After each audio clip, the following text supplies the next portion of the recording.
जीवन में स्थिरता, संतुलन और एकाग्रता का होना बहुत जरूरी है और इन तीनों को योग के द्वारा हासिल किया जा सकता है। जी हाँ, योग में संतुलन वाले जितने भी आसन हैं, उनके द्वारा स्थिरता, संतुलन और एकाग्रता को आसानी से हासिल किया जा सकता है। World record holder Ajay Sharma ने बताया कि योग में वैसे तो स्थिरता बनाए रखने के लिए बहुत सारे आसन हैं, लेकिन नटराज आसन एक ऐसा आसन है जिसके द्वारा जांघों के मोटापे को कम करने व पैरों को मजबूत बनाने के लिए यदि नटराज आसन का अभ्यास किया जाए तो शरीर को सुंदर और सुडौल बनाया जा सकता है, क्योंकि इस आसन को करने से जांघों की अतिरिक्त चर्बी समाप्त हो जाती है और जांघों में मजबूती आना शुरू हो जाती है। इसलिए इस आसन का अभ्यास सभी को जरूर करना चाहिए। उन्होंने बताया कि नटराज आसन को 5 से 7 बार जरूर करना चाहिए। ये आसन कठिन आसनों में गिना जाता है, लेकिन यदि इसका निरंतर अभ्यास किया जाए तो इसमें महारत हासिल की जा सकती है। नटराज आसन एकाग्रता बढ़ाने, शरीर में संतुलन पैदा करने और स्थिरता लाने के लिए किया जाता है। इस आसन का निरंतर अभ्यास करने से सही निर्णय लेने की क्षमता बढ़ती है और विद्यार्थियों को एकाग्र होने के लिए यह आसन बहुत ही लाभप्रद है। अतः इस आसन का अभ्यास बच्चों को जरूर करना चाहिए। उन्होंने बताया कि वह इस आसन को न करें जिनके घुटनों में दर्द है और रीढ़ की हड्डी में या कमर में दर्द रहता है तथा साइटिका की शिकायत शरीर में है तो इस आसन का अभ्यास न करें या फिर किसी गुरु के सानिध्य में ही अभ्यास करें। बाकी सभी इस आसन का अभ्यास जरूर करें। इस आसन को करने से कई लाभ मिलते हैं, अतः इस आसन का अभ्यास जरूर करना चाहिए।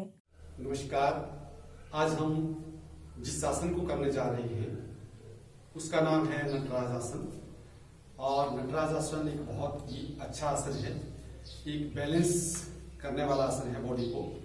तो इस तरह से हम सबसे पहले थोड़ी फ्लेक्सिबिलिटी, एक टांग पर रुकने की इस तरह से अभ्यास करें। इस तरह से पैर को एक स्टेबल बनाने के लिए आप इसकी छोटी सी लाइट एक्सरसाइज कर सकते हैं। इसको इस तरह से पकड़ करके इस तरीके से हम ऐसे आगे पीछे इसको बैलेंसिंग दे सकते हैं। इस तरह से ऐसे, फिर ऐसे, इस तरीके से। आइए अब करना कैसे है। सबसे पहले हम इसको इस पोज में ऐसे खड़े हो जाएंगे। दोनों हाथों की स्थिति जो है वो ऐसे बिल्कुल स्टा करके कमर गर्दन बिल्कुल सीधी रखेंगे ऐसे। और पैर की स्टेबिलिटी के लिए हम बाएं पैर को ऊपर उठाएंगे और इस तरीके से पीछे की तरफ को पकड़ लेंगे। अब जैसे ही हमने इसको इसके पकड़ा, अब हमारा जो बैलेंस है बॉडी का वो पूरी तरह से पड़ना शुरू हो गया। अब करना क्या है, धीरे धीरे ऐसे इस तरीके से बैलेंस के साथ अब इसको हाथ को आगे लेते जाएंगे और टांग को पीछे की तरफ को फैलाते जाएंगे और कमर के ऊपर आगे की तरफ को झुकेंगे ऐसे। इस तरीके से अभ्यास करें, इस तरीके से संपूर्णता की तरफ जाते हुए ऐसे। फिर दूसरे पांव के साथ घर से सावधान की अवस्था में बाएं आपने दाएं पैर को इस तरह से उठाया, बाएं पैर के ऊपर आप स्टिल खड़े होंगे, पैर को ऐसे पकड़ा, फिर हाथ को आगे की तरफ को ले जाते हुए ऐसे और इस तरीके से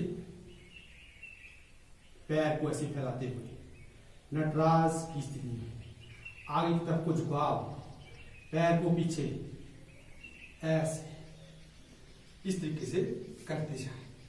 फिर दोबारा से दूसरे पांव के साथ वही तरीका है, ऐसे पकड़े और हाथ को जैसे हाथ को आगे ले जाएंगे, इस बाजू को आगे ले जाएंगे, दूसरे पैर को पीछे की तरफ को ऐसे खींच के रखेंगे ऐसे।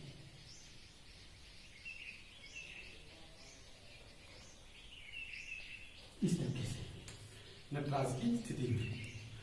उसके पश्चात अब फ्रंट से यदि हम देखें तो ऐसे कर सकते हैं हम इस तरह से दाएं पैर को उठाया, इसको ऐसे पकड़ लिया, हाथ हाथ के बिल्कुल साथ में बाएं पैर के साथ बाएं टांग के साथ सटे हुए इस तरीके से, और हाथ को आगे लेके ऐसे और दूसरे पैर को ऐसे इस तरीके से ऐसे। दराज का ये पोज बहुत ही अच्छा पोज है। इसको करने के लिए सबसे पहले एक टांग के ऊपर खड़े होने का अभ्यास करना बहुत जरूरी है और इस तरीके से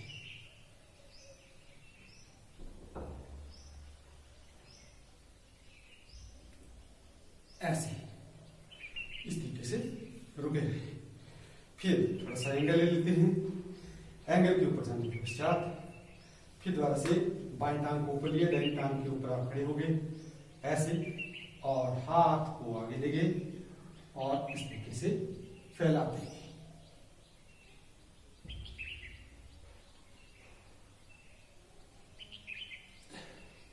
शुरुआत में यदि इतना भी कर लेते हैं तो बहुत ही अच्छा ये पोज है, एक बैलेंस वाला पोज है, और इससे हमारी जो पैर एक एक पैर की जो नस नाड़ी है वो पूरी तरह से बाहर की तरफ खुलती है, मांसपेशियां मजबूत होती है। इससे जहां जहां जिन जिन मांसपेशियों पर दबाव पड़ता है वो महसूस होता है कि कहाँ कहाँ दबाव जो है वो पड़ रहा है। जैसे हम इस तरीके से ले रहे हैं तो पैर हमारा इस तरह से, तो इस पैर के ऊपर पूरी टांग के ऊपर हमारा जो बैलेंस है वो बढ़ रहा है।